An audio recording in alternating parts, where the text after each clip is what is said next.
Chinese ships are swarming a reef in the South China Sea. Are they sheltering from rough seas or taking more territory?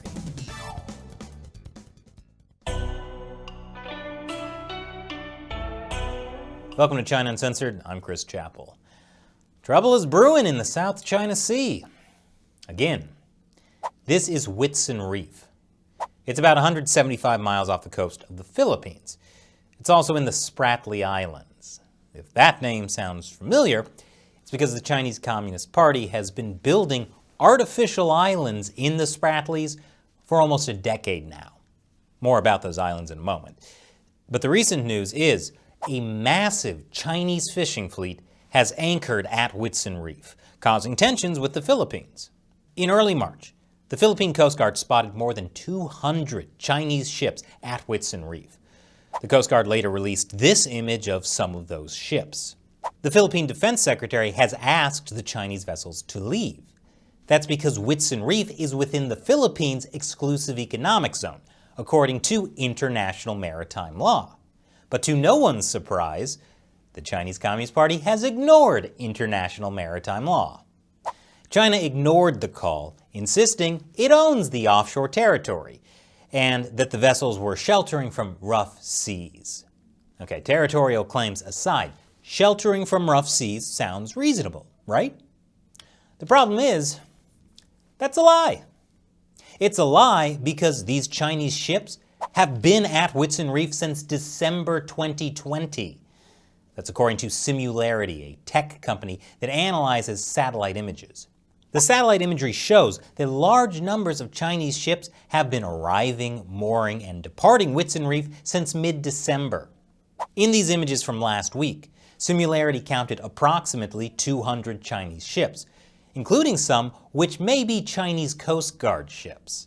They also said only one ship appeared to be visibly fishing.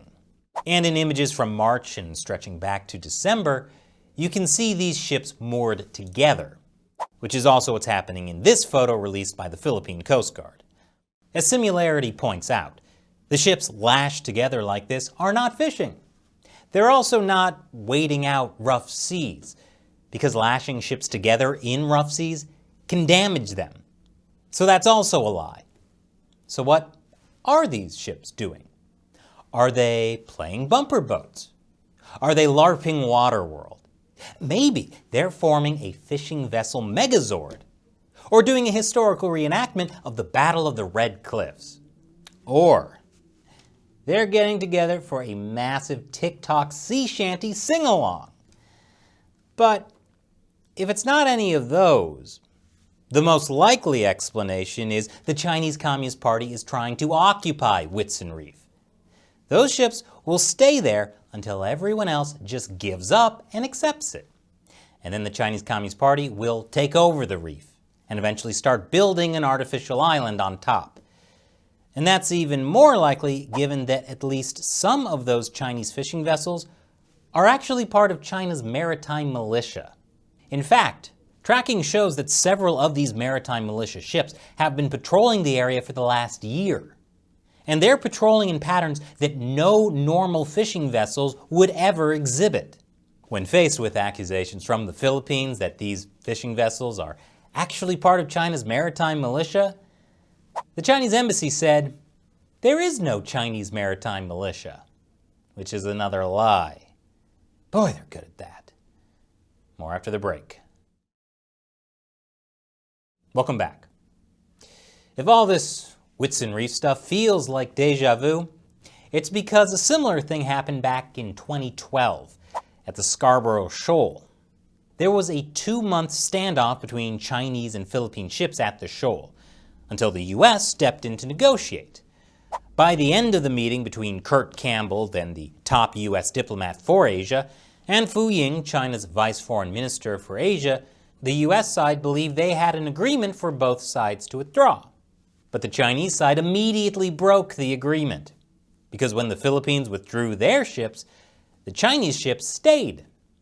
And the Chinese regime has pretty much controlled the Scarborough Shoal since.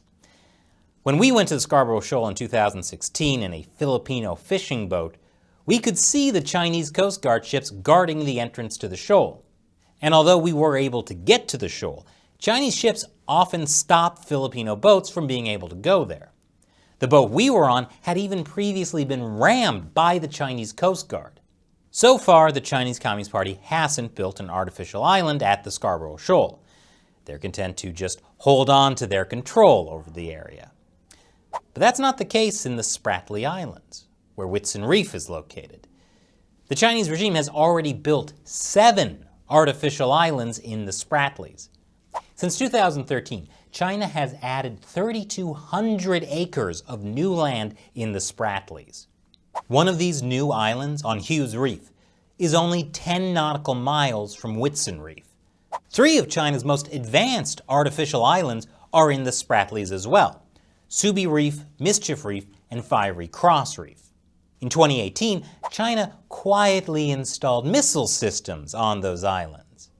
So if the Chinese regime takes over Whitsun Reef, which was previously unoccupied, it's much more likely they'll build an island there too, especially because many of the areas near Whitsun Reef are claimed by other countries. The closest occupied reefs are claimed by Vietnam, which means Vietnam is not happy about the situation either.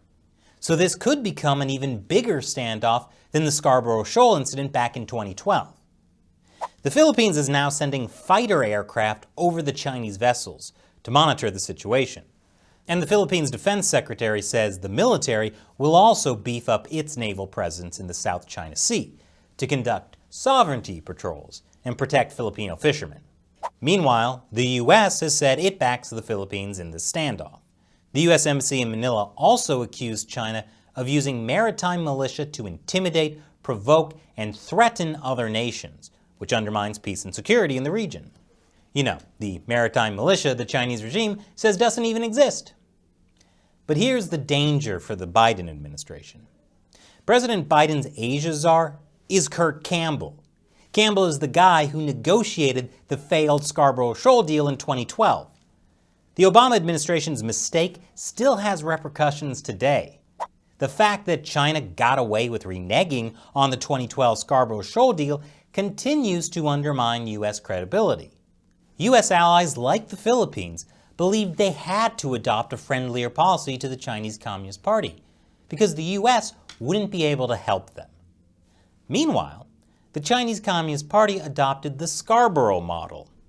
It still uses those same tactics to take over territory elsewhere, bit by bit. They do it all over the South China Sea and on the Indian border. And the party is not going to stop because it works. So what happens now at Whitsun Reef? The best case scenario is international pressure mounts until the Chinese ships are forced to leave.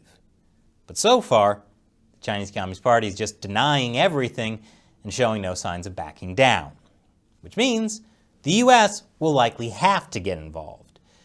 The U.S. has said it backs the Philippines.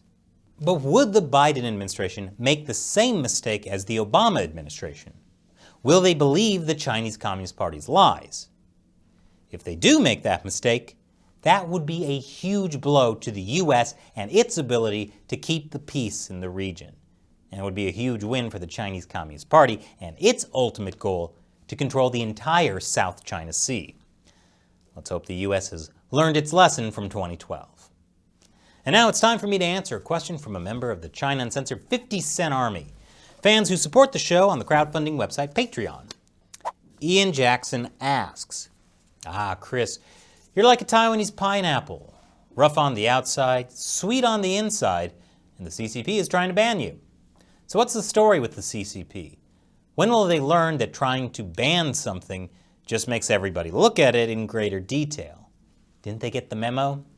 Well, Ian, I never really thought about it before, but I guess I am like a Taiwanese pineapple.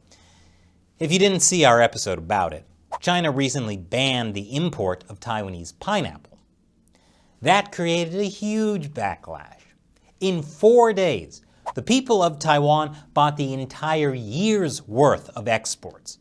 And then globally, people began buying up Taiwanese pineapples. So I guess that's one bright side to the Chinese Communist Party's aggressive behavior. It often backfires, blowing up in its face and exposing the true nature of the party to the world's people. Let's hope the same thing happens with the Whitsun Reef. Thanks for your question, Ian. And thank you for watching.